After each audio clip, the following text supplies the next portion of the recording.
بسم اللہ الرحمن الرحیم۔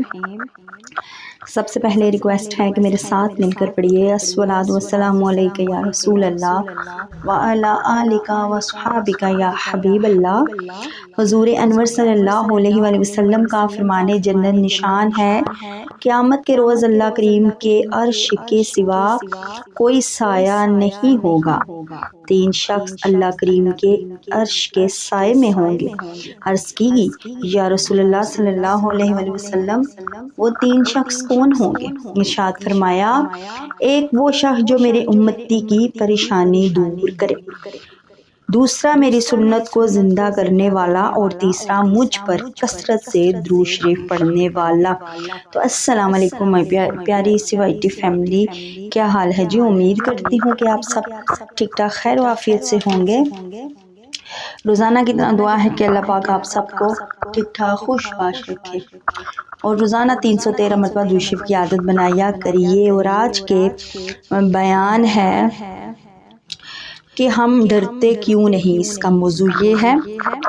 حضرت سیدنا سفیان ثوری رحمۃ اللہ تعالیٰ کے بارے میں منقول ہے کہ آپ کی کمر جوانی میں جھک گئی تھی۔ لوگوں نے کئی مرتبہ اس کی وجہ جاننے کی کوشش کی، لیکن آپ رحمۃ اللہ تعالیٰ نے کوئی جواب نہ دیا۔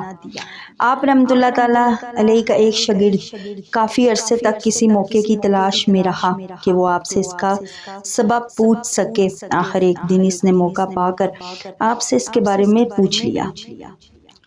آپ رحمۃ اللہ تعالیٰ نے پہلے کوئی جواب نہ دیا، لیکن پھر اس کے مسلسل اصرار پر فرمایا کہ میرے ایک استاد جن کا شمار بڑے علماء میں ہوتا تھا، اور میں نے ان سے کئی علم سیکھے۔ جب ان کی وفات کا قریب وقت آیا تو مجھ سے فرمانے لگے، اے سفیان، تو کیا جانتا ہے کہ میرے ساتھ کیا معاملہ پیش آیا؟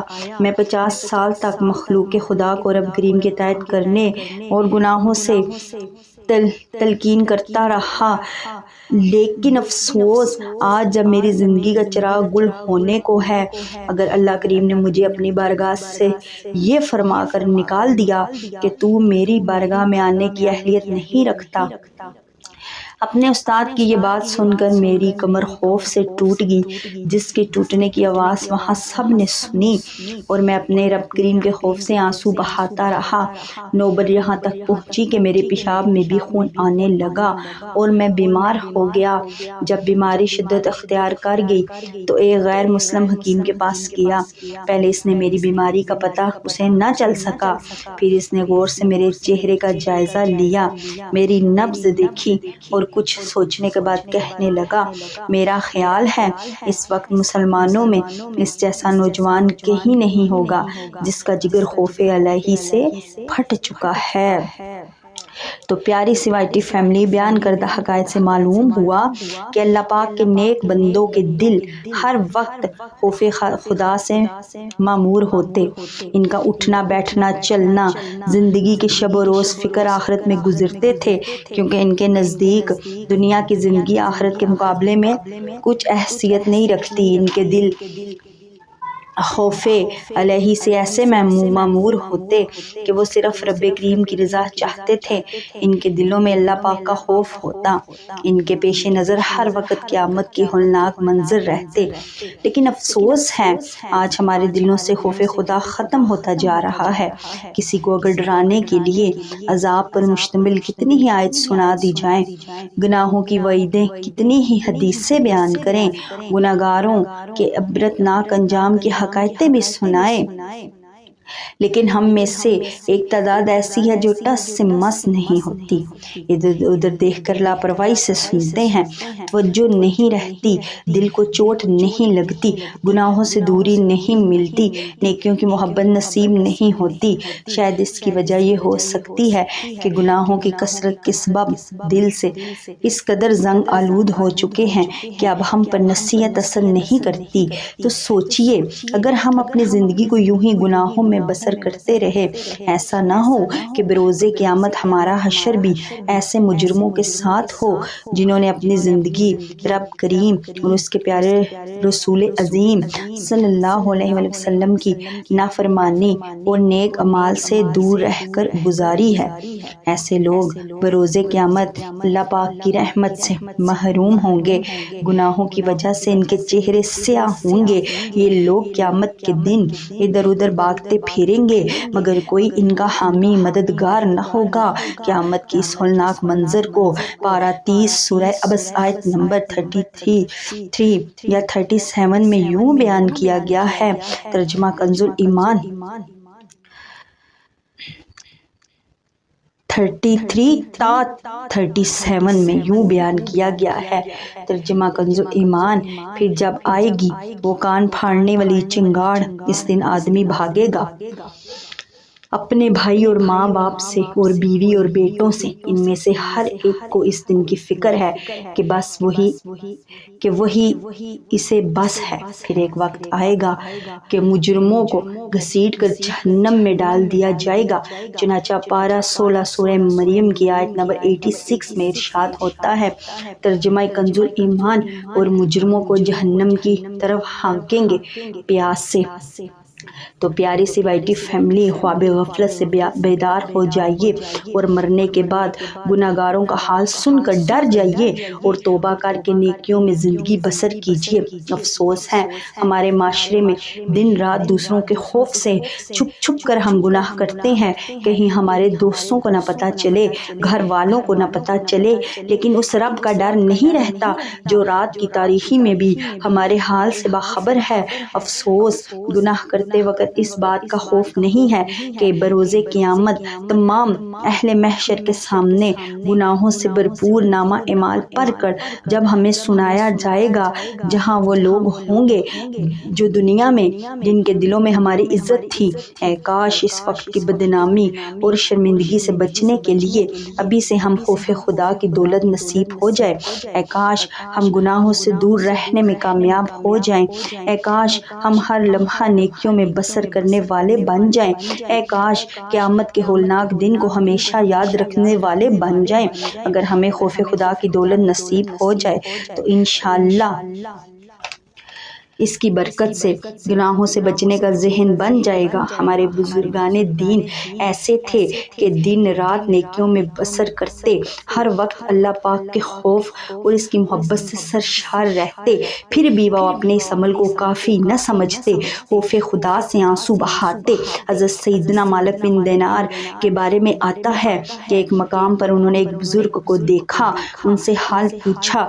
انہوں نے فرمایا، اے مالک، اس شخص کا حال کیا ہوگا جس کی صبح شام ایسے طویل سفر میں بسر ہو جس میں کوئی سامان سفر نہ موجود ہو، اور اس بندے کے درمیان عدل انصاف فرمانے والے رب کی بارگاہ میں کھڑا کیا جائے۔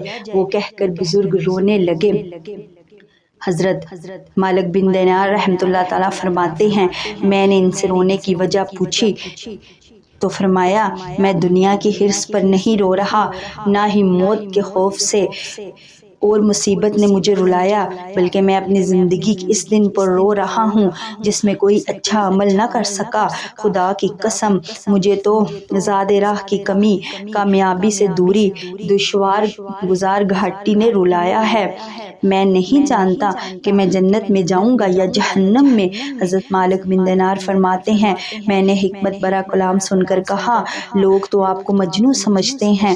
تو آپ نے فرمایا، تم بھی دنیا والوں کی طرح دھوکے میں ہو، اگرچہ میرے اندر جنتیوں والی کوئی اور خوبی نہیں، لیکن میرے دل، رگوں، گوشت، خون اور ہڈیوں میں اللہ پاک کی محبت ہے۔ میں اللہ کریم کی محبت میں گرفتار ہو کر دیوانہ ہوا ہوں۔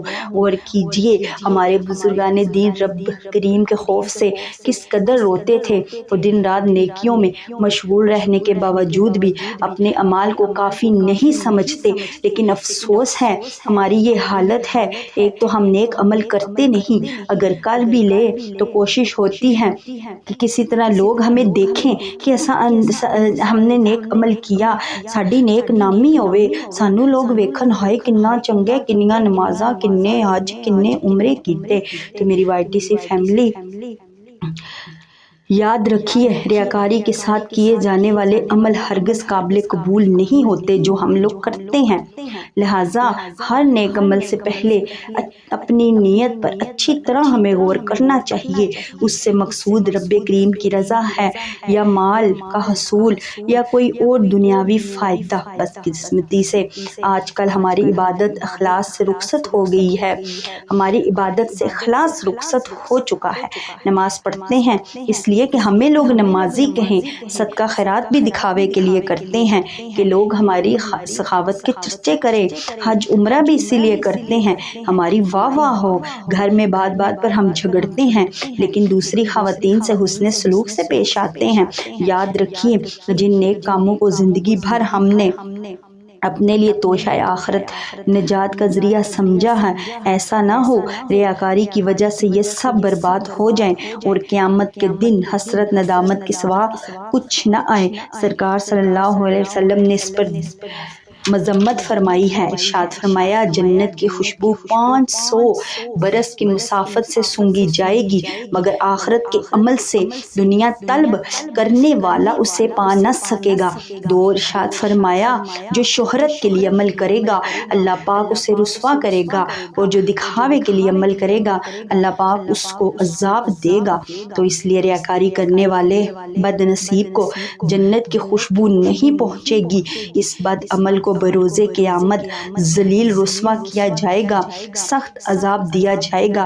یاد رکھیے ریاکاری سے دنیا میں نیک نامی اور فوائد مل سکتے ہیں مگر آخرت میں ایسے عمل کی کوئی جزا نہیں ہوگی، لہٰذا اپنے دل سے لوگوں کی تعریفیں سننے کی خواہش نکال دیں، ہر وقت قبر حشر کی ہولناکیاں اور جہنم کی کڑی سزاؤں کو ذہن نشین رکھیے، صرف اللہ پاک کے لیے عمل کریں اور بزرگان دین کی سیرت کو معمول بنائیے، انشاءاللہ اس کی برکت سے ہی خوف خدا نصیب ہوگا۔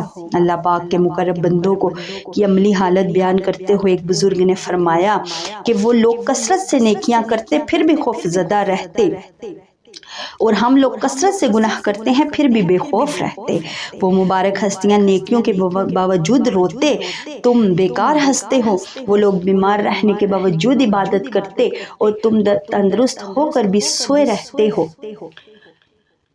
اللہ پاک آخر میں اللہ پاک سے دعا ہے کہ اللہ پاک جو میں نے سنا، جو پڑھا آپ نے سنا، جو میں نے پڑھا، اللہ پاک اس پر ہمیں عمل کرنے کی توفیق عطا فرمائے، اور ہو سکے تو میرے چینل کو سبسکرائب کر دیں، لائک بھی کر دیں اور شیئر بھی کر دیں اور بیل بھی آن کیجئے تاکہ ہر بیان آپ تک پہنچے، اور لوگوں کو بھی لازمی شیئر کریے۔ اگر کوئی بیان میں غلطی ہو گئی ہو تو پلیز معذرت، انسان سے غلطی ہو ہی جاتی ہے۔ اسی کے ساتھ میں چلتی ہوں، اگر زندگی رہی تو انشاءاللہ کل